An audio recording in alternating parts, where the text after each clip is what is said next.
So you want to be a makeup artist.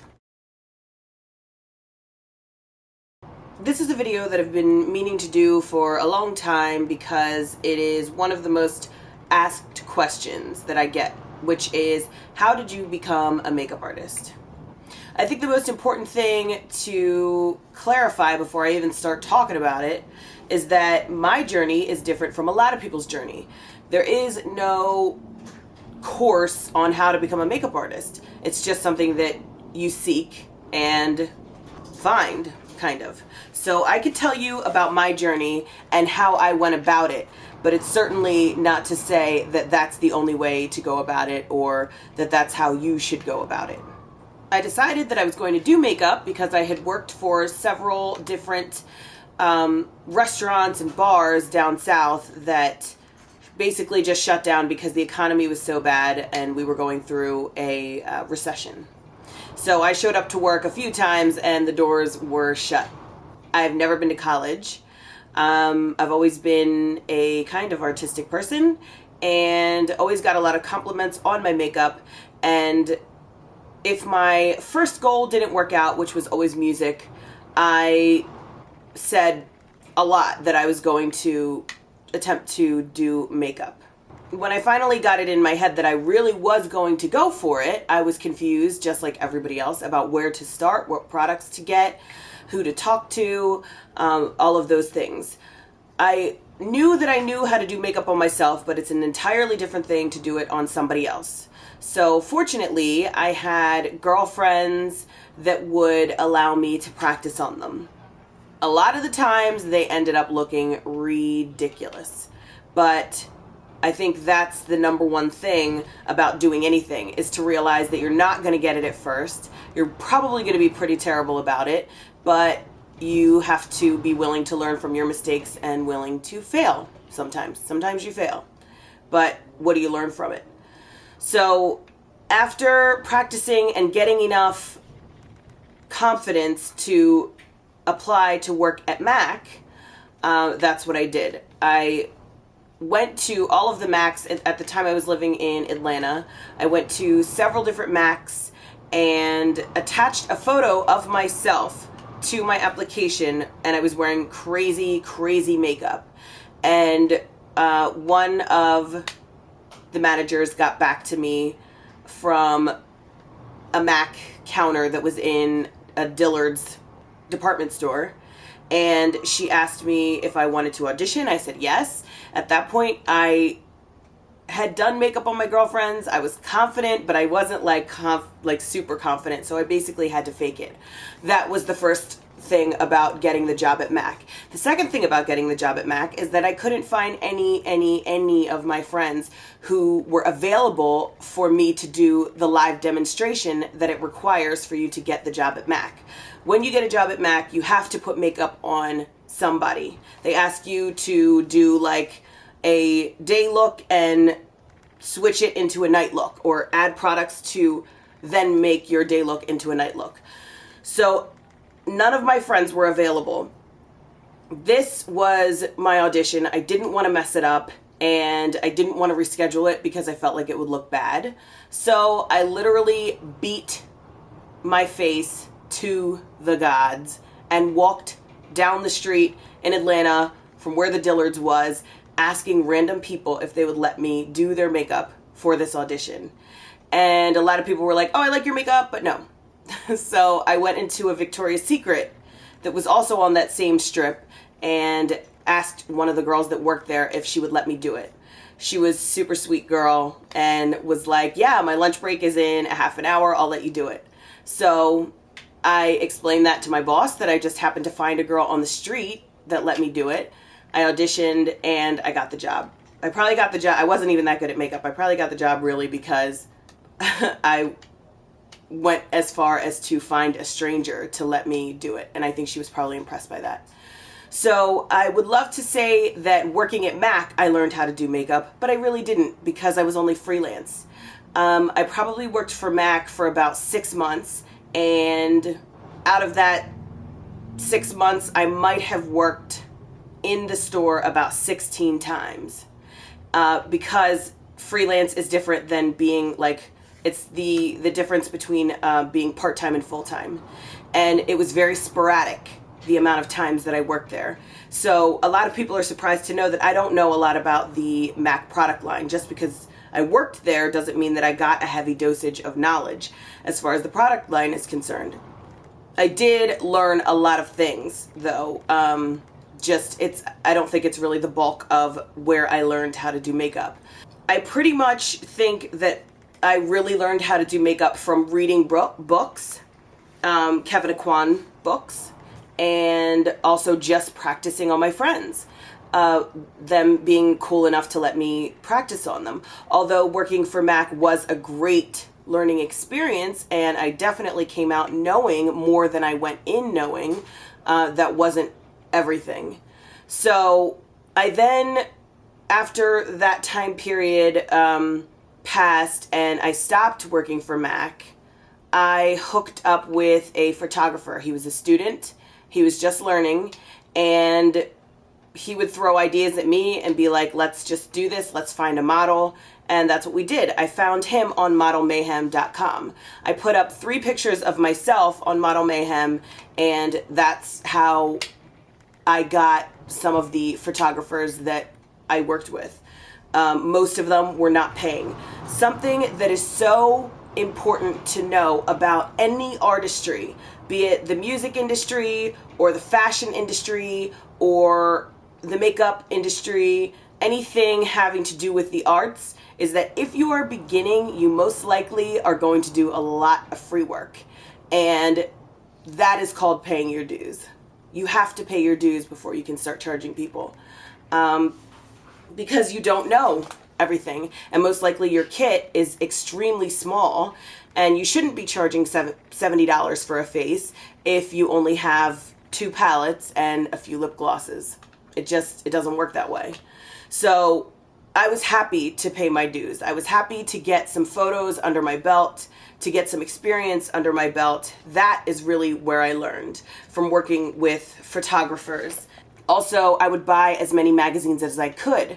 I would see something or have a girlfriend pick out a photograph in a magazine, and she would be like, can you do this? And I would be like, yes, I'm going to try to do it. I'm going to try to do it. I'm going to use what I have and try to make it work.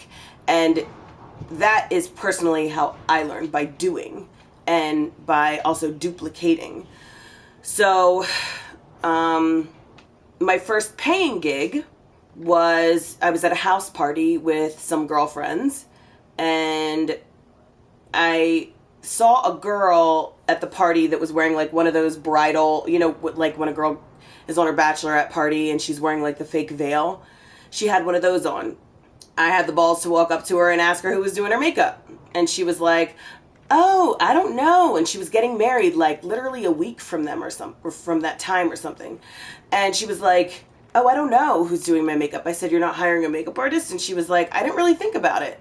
And I'm like, oh, well, I'll do your makeup. And she said, well, what do you charge? And I said, at that point, it never even dawned on me that like I would have to give her a price. And so off the top of my head, I said $20. And I said $20 because I knew that I didn't have a lot in my kit, and I knew that I was scared as hell to do it because I wasn't that good yet. So she was like, okay, and allowed me to do her makeup. And it was a great experience because it was my first paying experience, and I didn't know what to expect. I had never done bridal makeup before, let alone been in the position to be like in the hotel room as she's putting on her dress and she's putting on her veil and she's getting teary-eyed with her girlfriends. And I'm like so nervous because I'm like, oh my God, I can't mess this up. But we made it work. She was happy. I think a few of her other girlfriends got their makeup done, and I was then able to get those photos to at least say that I had done a wedding, and pretty much so on and so forth. That's how the ball started rolling. And just like anything else, sometimes you gotta fake it till you make it. I would tell people that I was amazing, knowing that I really was very unsure about what I was doing. But that is how I got to where I am now. And that's not to say that where I am now is sitting so pretty and I'm like this awesome makeup artist, because the thing about makeup is there's constantly new products coming out. You always have to continue to learn things. You always have to invest more money into your kit. The money that I make is, you know, we've had this conversation before, the money that I make is not a whole lot of money, and then I'm spending it by putting money back into my kit to get the new things or learn stuff. Also about initially coming to terms with what do I have to do to become a makeup artist, getting your products in order. I remember speaking to my manager at MAC, who was an awesome makeup artist, and I asked her how does she build her kit. And she told me that once a week with her paycheck, she would buy a product that she didn't know how to use. She would bring it home and she would learn how to use it and what it was for.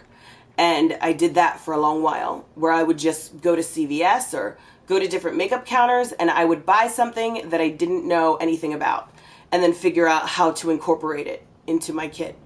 I'm going to have a second video teaching you what I purchased in the very beginning stages of my makeup journey, but that's not this video right now. And of course, this platform that I have now was a great asset to becoming or coming into my own. Using and taking advantage, again, just like any other business, taking advantage of social networking, you would be silly not to. I realize that not everybody feels comfortable in front of a camera, but there are other venues like Facebook.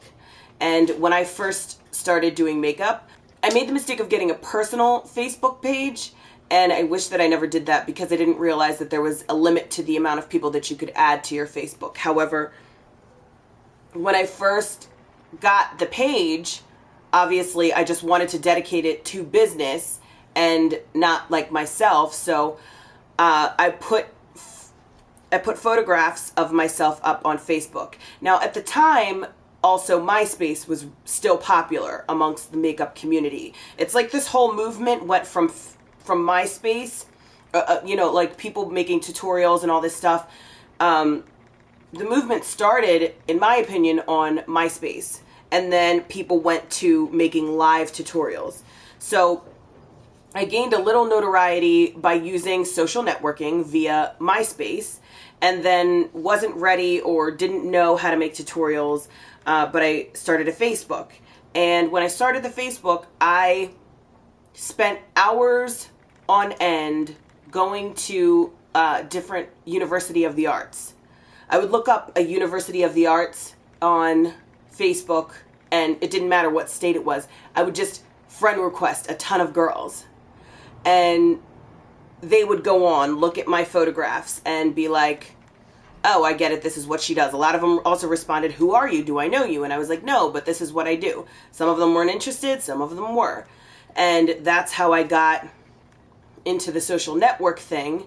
And then probably a year after doing makeup, decided that I was going to start doing tutorials. So taking advantage of social networking is, in my opinion, crucial to what we do. There's, again, websites like Model Mayhem, where you can go on. You can find amateur photographers who want to expand their portfolios, and you also want to expand your portfolio. You have to be patient because not everybody has the same vision as you do, but the more photos that you can add, the better. The more diverse the photos are, the better. But a lot of the photographs that I've had in my portfolio through the years have been photographs that I didn't even get paid for. It's just photographs that I did because I believed in the photographer, or because I just needed to work with an Asian girl, or needed to work with a redheaded girl. So somebody came to me via one of these social networking venues and said, hey, I have this redhead, this girl, you can look her up, this is what she looks like. And I'm like, actually, yeah, I will do that for free because I need variety in my portfolio. That is such a huge lesson to me, is realizing that it's going to be a while before you make money. And the money that you do make, put it right back into your kit, expand your kit. Unfortunately, most people are suckers for name brands, so sometimes if you open up your kit and it's just a bunch of Wet n Wild, people are going to doubt your capabilities as an artist. Although that is a fool's mentality, a lot of people have that mentality. They think, you can't do anything good on me with CoverGirl. Little do they know that the talent is yours. It's not in the product. And not only can I make you look amazing with CoverGirl, I can make you look better than you can with your own collection, which is all NARS or Laura Mercier or whatever.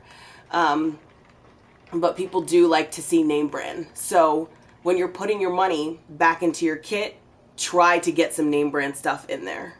I wish it wasn't that way, but it is. And also, you can charge more money for what you're doing if you can say, well, 75% of my kit is MAC or Laura Mercier or NARS or the expensive stuff. People feel more confident and they feel better about paying a higher price when they see quality products. Quality products. So yeah, I could ramble on and on about this, and I encourage you guys to ask more questions because I know that I definitely didn't cover everything. Again, I will go into what products I bought in a separate video from this one to start my kit. But, another thing is, along with social networking, make yourself a website. And again, you can do that on a budget. Find somebody, a student, or somebody who's just starting out. Go back and forth with your ideas for your website. Make sure your portfolio is online. It just makes you, as an artist, look better. My website is so dated, it's not even funny. It's like 3 years old, and I haven't updated it at all, ever. But it's still, with the exception of my blog, but it still works. At least I can say to people that I have a website, and this is where you can go to view some of the work that I've done. People want to be able to see that stuff. Yeah, so put your comments below. Let me know if there's anything that you wanted to see that I missed out on. And yeah, thanks so much for watching. I'll see you guys very soon.